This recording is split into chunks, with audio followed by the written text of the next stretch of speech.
आपका वाला का सी चल रहा है, जैसा कि आप जानते भी हैं कि इसमें आप सबको प्रश्न नंबर लगभग 7 तक करवा दिया गया है। तो आज हम प्रश्न नंबर 8 को लेकर बात करना चाहेंगे। प्रश्न नंबर 8 में जो दिया जा रहा है मित्र क्या है, या इस प्रश्न में क्या दिया जा रहा है। तो प्रश्न में क्या है मित्र वो चीज मैं बता रहा हूं आपको, लेकिन देख सकते हैं कि जो प्रश्न है या इसका जो फिगर है व्हाइट बोर्ड पर आपको दिखाई दे रहा होगा। फिलहाल मैं एक बार पुनः प्रश्न को पढ़ देता हूं। प्रश्न में दिया जा रहा है कि एक वर्गाकार लोहे की चद्दर जिसकी भुजा जो है वो 7 मीटर के बराबर है, इसमें से बड़े से एक वृत्ताकार या एक बड़ा वृत्ताकार टुकड़ा काट कर निकाल लिया जाता है या काट लिया जाता है, तो उस टुकड़े का क्षेत्रफल याद करना है मित्र। और टुकड़े का क्षेत्रफल याद कीजिए और ये भी बताइए कि लोहे का कितना भाग शेष बचता है। तो वही समझते हैं मित्र। सबसे पहले हम फिगर को देख लेते हैं और फिगर में आप मैंने कहा ना कि आप व्हाइट बोर्ड में आप देख रहे हैं फिगर लिखा जा रहा है, दिखाया जा रहा है, तो वहां से देखिए फिगर को गायब कर दिया जाए। अब हम अपने अनुसार जो फिगर है वो क्या है मित्र, तो आप देख सकते हैं ये रहा आपका एक वृत्त और इस वृत्त के अंदर एक क्या है मित्र, तो आप फिगर को इस प्रकार दिखा सकते हैं कि एक जो वृत्त है वृत्त के अंदर सॉरी एक आपका क्या है वर्ग है और इस वर्ग के अंदर एक क्या है मित्र, तो वृत्त बनाया जा रहा है इस प्रकार से। और वृत्त के आप आकृतियां देख सकते हैं इस प्रकार बनेगा आपका, ठीक है ना। तो ये रहा आपका क्या एक वर्ग रहा और इस वर्ग की जो प्रत्येक भुजाएं हैं मित्र वो मैं मान लीजिए यहां से इनके शीर्ष को ए बी व सी डी से प्रदर्शित कर रहा हूं और इनकी जो भुजाएं हैं वो 7 मीटर के बराबर हैं। तो कहा जा रहा कि यदि इस एक वर्ग जो है या लोहे का जो चद्दर है, इस लोहे के चद्दर के अंदर यहाँ जो वर्गाकार लोहे का चद्दर है इसके अंदर कहा जा रहा है एक यदि वृत्ताकार एक आकृति को काटकर बाहर निकाल लिया जा रहा है, तो उस आकृति का हमें क्षेत्रफल ज्ञात करना है। पहली बात ये कहा जा रहा है, पहला क्वेश्चन ये कहा जा रहा है और दूसरा क्वेश्चन ये कहा जा रहा है कि आपको हमें शेष भाग के क्षेत्रफल को ज्ञात करना है और शेष भाग आप देख सकते हैं इतना ही बचेगा। और शेष भाग हम कैसे ज्ञात कर सकते हैं, इस वर्ग के क्षेत्रफल में से यदि इस वृत्त के क्षेत्रफल को माइनस किया जाएगा तो शेष भाग का क्षेत्रफल आपको अवश्य मिल जाएगा। तो चलिए समझते हैं। अब देखिएगा अगर हम सबसे पहले बात करें कि यहाँ पर इस वृत्त के क्षेत्रफल को निकालें तो कहा गया ना कि चद्दर का भी क्षेत्रफल ज्ञात करना है, वो भी वृत्ताकार चद्दर जो काटकर बाहर निकाला जा रहा है उसके क्षेत्रफल को ज्ञात करना है। तो आप समझ सकते हैं अगर मैं वृत्त के क्षेत्रफल को ज्ञात करना चाहूंगा तो मित्र आप यहाँ ये समझेंगे कि क्षेत्रफल ज्ञात करने के लिए त्रिज्या की आवश्यकताएं पड़ती हैं। तो आप देख सकते हैं ये अगर वृत्त का केंद्र रहा तो ये आपका क्या बनेगा, तो ये बनेगा आपको मित्र देख सकते हैं ये व्यास है। क्या है व्यास, यदि थोड़ी सी लाइन टेढ़ी है तो आप समझ लीजिएगा ये रहा आपका व्यास और मैं केंद्र को यहाँ O से डिनोट कर रहा हूं और देख सकते हो ये जो ऊंचाई आपका BC कह लीजिए या AD कह लीजिए, जो ऊंचाई है ये 7 मीटर के बराबर है, ये 7 मीटर ये भी 7 मीटर है, तो इतना भी कह लीजिए ये जो भुजा आपको मिलेगा या मैं इसे वृत्त का व्यास का नाम दूंगा, ये भी कितना मिलेगा 7 ही सेंटीमीटर का मिलेगा। तो यहाँ लिख सकते हैं कि आप प्रश्न की वृत्ताकार या इसके पहले हम ये दिखा सकते हैं मित्र कि जो हमें वर्ग है वर्ग की जो भुजा है वो दी जा रही है कितना 7 सेंटीमीटर, लेकिन वर्ग की जो भुजा है वो बराबर है किसके, तो वृत्त के व्यास के बराबर है। किसके बराबर है, वृत्त के व्यास के बराबर है। तो यहां से अगर हम वृत्त के व्यास को लेकर बात करें तो वृत्त का जो व्यास होगा वो दिया जा रहा कितना मित्र, तो आप देख सकते 7 मीटर दी जा रही है। यदि व्यास 7 मीटर दी जा रही तो आप त्रिज्या ज्ञात कर सकते हैं और यहाँ त्रिज्या को हम दिखा रहे हैं किससे r से दिखा रहे हैं मित्र, तो मिल जाएगा त्रिज्या बराबर कितना 7/2, चूंकि त्रिज्या बराबर होता है व्यास बटे 2 और व्यास का मान 7 सेंटीमीटर सॉरी 7 मीटर है, 7 मीटर दिया जाता तो यहाँ 7/2 हो जाएगा, क्योंकि त्रिज्या बटे 2 होता है तो इतना मीटर क्या मिलेगा आपको, त्रिज्या मिलेगा। तो यदि हमको त्रिज्या पता चल चुका है तो इसके क्षेत्रफल को ज्ञात कर लेते हैं। तो वृत्त का क्षेत्रफल हम ज्ञात करेंगे या कह सकते हो वृत्ताकार लोहे के चद्दर का क्षेत्रफल ज्ञात कर सकते हैं। आप चाहे ये लिखिए या कह लीजिए वृत्त का जो क्षेत्रफल होगा वो वृत्ताकार लोहे के चद्दर के बराबर होगा, लोहे के चद्दर के बराबर होगा। तो यहाँ लोहे का जो चद्दर होगा वो क्या मिलेगा, यहाँ लिखा सकते हैं, हल कर रहे हैं क्या, वृत्ताकार लोहे के चद्दर का क्षेत्रफल बराबर मिल जाएगा मित्र। तो आप समझ सकते वृत्ता की आकार क्या है, इसका क्षेत्रफल होगा पाई r स्क्वायर, पाई का मान 22/7 और r का मान दिया जरा 7/2 स्क्वायर है, आप इसे होल स्क्वायर कर दीजिए या इस प्रकार से दोबारा इसे आप लिख सकते हैं। 7 से 7 देखिए कैंसिल आउट और 2 1 का 2, 11 दूना 22, तो यहाँ मिल गया 11 पूरा 7 में करेंगे 11 7 77/2 मिलेगा, तो 77/2 आप यहाँ लिख सकते हैं क्या मीटर स्क्वायर, या मैं भाग भी कर सकता हूँ या आप इस प्रकार दिखा सकते हैं। ये मेरा आपको क्या वृत्ताकार चद्दर जो है, वृत्ताकार जो लोहे का चद्दर है उसका क्षेत्रफल मिला। तो हमारे प्रश्न में सबसे पहले यही कहा गया ना भैया कि आप करना क्या है होगा कि जो वर्गाकार एक लोहे का चद्दर है उसके अंदर अगर वृत्ताकार एक लोहे का चद्दर काट कर निकाल लिया जाए, उसकी जो क्षेत्रफल होगी क्या होगी, उसका क्षेत्रफल 77/2 मीटर स्क्वायर मिलेगा। इसके बाद प्रश्न में कहा गया हमें शेष भाग के क्षेत्रफल को ज्ञात करना है, तो आप ध्यान दीजिएगा मित्र ये चीज नोट करिए, नोट करके रखिएगा क्योंकि इसकी आवश्यकता है पुनः पढ़ने वाली है। तो शेष भाग का क्षेत्रफल अगर ज्ञात करना चाहते हो, इस चीज को मैं रफ कर रहा हूं, इसके बाद देखिए कैसे हम यहाँ पर सॉल्यूशन दिखा रहे हैं आपको। तो यहाँ पर हमें दिखाना क्या है, वर्ग के शेष भाग का क्षेत्रफल, शेष भाग का क्षेत्रफल ज्ञात करना है। और शेष भाग के क्षेत्रफल के लिए मैंने आपसे कहा यदि टोटल वर्ग के क्षेत्रफल में से इस वृत्ताकार या जो वृत्त की आकृति बनाई जा रही है इसको माइनस कर दिया जाए तो शेष भाग का क्षेत्रफल अवश्य मिल जाएगा। तो यहाँ लिखेंगे किसका क्षेत्रफल, तो वर्ग का क्षेत्रफल, और माइनस करना होगा किससे, तो मैंने कहा वृत्त के क्षेत्रफल से।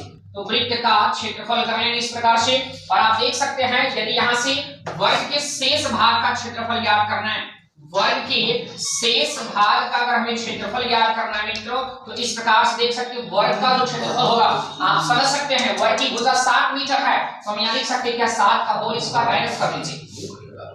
और वृत्त का क्षेत्रफल अभी मैंने दिखाया मित्र कितना मिला था आपको, 77/2 मिला था, तो हम यहाँ 77/2 लिख सकते हैं। तो इस प्रकार से आपको मित्र मिलेगा क्या, यहां से हम दिखाएंगे क्या, इनका वर्ग कर दीजिए 49 माइनस और मिलेगा 77/2 मिल जाएगा। अब यहाँ पर इसको हल किया जाए, हल करने पर जो क्षेत्रफल मिले, तो मित्र इस प्रकार से आप देख सकते हैं यहाँ 49 माइनस 77/2 मिला। आप इनको एलसीएम के माध्यम से या फ्रैक्शन के माध्यम से कर सकते हैं, और या फिर करना चाहें क्या, यहाँ लिख सकते हैं 49 दिया जाए और माइनस कर लीजिए। यदि आप इनका भाग इसमें करेंगे, 2 का भाग 77 में करने पर 38.5 मिलेगा, और इन्हीं को माइनस कर लीजिए। माइनस करने पर देखिए माइनस इस प्रकार कर सकते हैं 49.0 में से आपको घटाना क्या है 38.5, ये देखिए 10 मिलेगा, 10 से 5 घटाएंगे 5 मिलेगा, दशमलव कर दीजिए, यहाँ बचा आपके पास 8, 8 से 8 0 मिला, और 4 को 3 से घटाएंगे तो मित्र कितना मिलेगा 1 मिलेगा। और मैं ये कह सकता हूं मित्र यहाँ से तो हमें क्षेत्रफल मिलेगा, यहाँ माइनस कर देने पर कितना मिला आपको 10.5, तो 10.5 मीटर स्क्वायर ये मिलेगा आपको क्षेत्रफल मित्र। तो यहाँ से ये रहा आपका प्रश्न नंबर मित्र, देखा गया कि प्रश्न नंबर ये 7 करके था। अब प्रश्न नंबर 8 को लेकर बात करेंगे। तो इस प्रकार से मित्र हम प्रश्न नंबर 9 को लेकर बात करेंगे, क्योंकि आपने अगले प्रश्न में देखा जिसका आंसर आपको 10.5 वर्ग मीटर मिला। तो प्रश्न नंबर 9 में दिया जा रहा क्या, एक आयत तथा ऊपर की ओर से चौड़ाई वाली भुजा पर बने हुए एक अर्धवृत्त के आकार में हमारे स्कूल पर या स्कूल का मुख्य दरवाजा है। आकृति आप देख पा रहे हैं, स्क्रीन बोर्ड पर लिखा जा रहा है, दिखाया जा रहा है।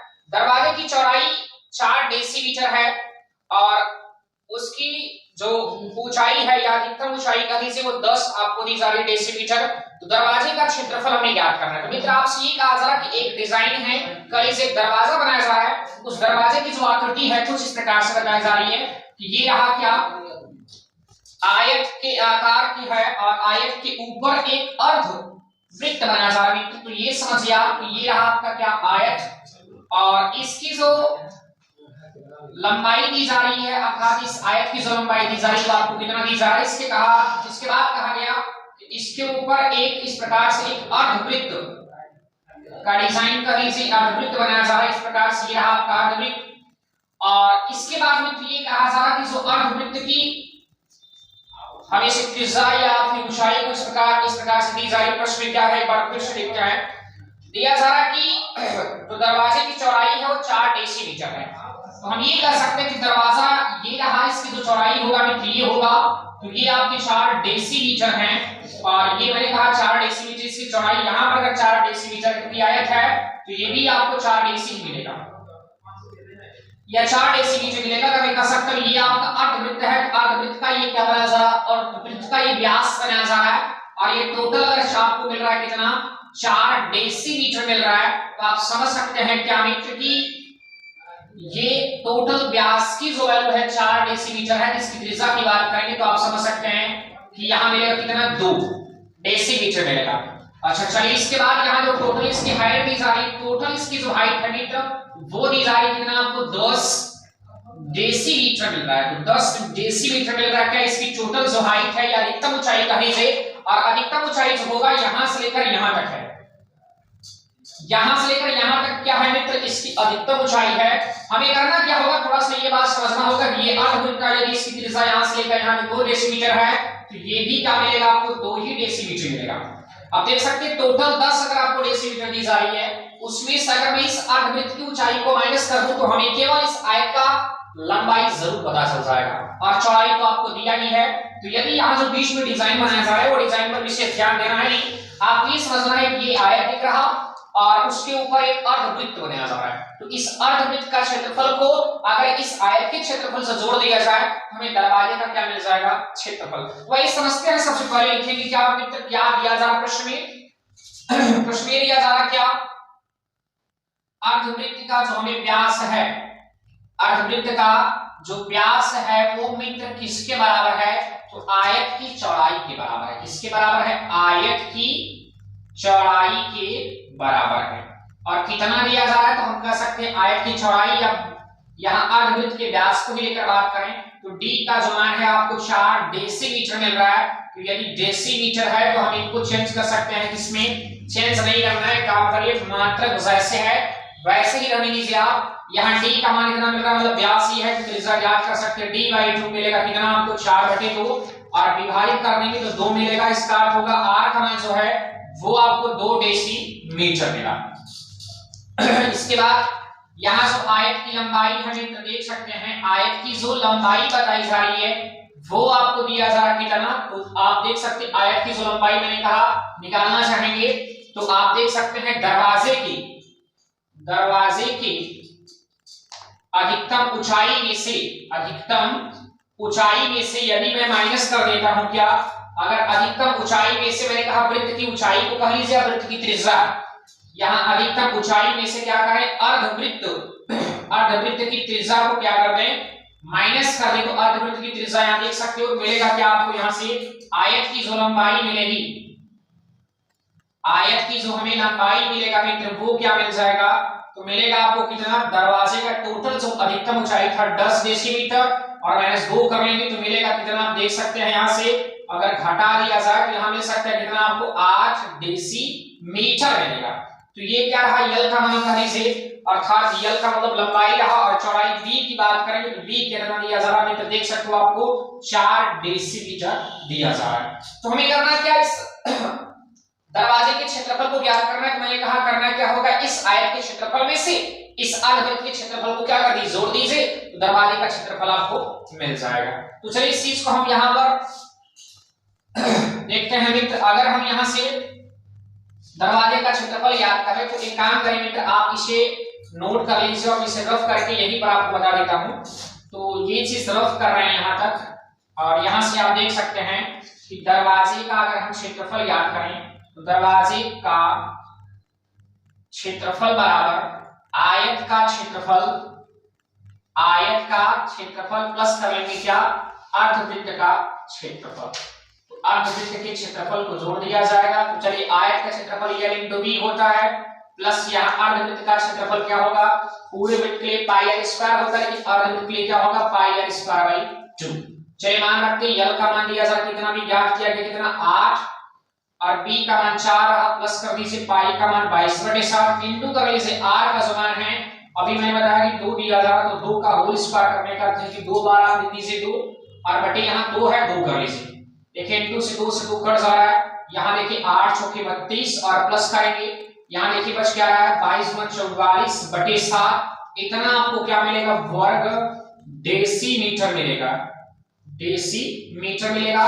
इसके बाद भी आप हल करना चाहें इनका गुणा इनके साथ गुणा करने के बाद जोड़ दीजिए, जो मिलेगा उतना आपको वर्ग डेसीमीटर मिल जाएगा। तो प्रश्न इस प्रकार से आपने देखा प्रश्न नंबर 9 को लेकर के। इसके बाद प्रश्न नंबर 10 को लेकर बात किया जाने तो प्रश्न नंबर जो 10 है, इस प्रश्न को हम अगले प्रश्न देखेंगे या अगले वीडियो में देखेंगे। ये प्रश्न नंबर जो 10 करके दिया जा रहा है अगले वीडियो में देखेंगे। तो आज के लिए इतना ही, धन्यवाद।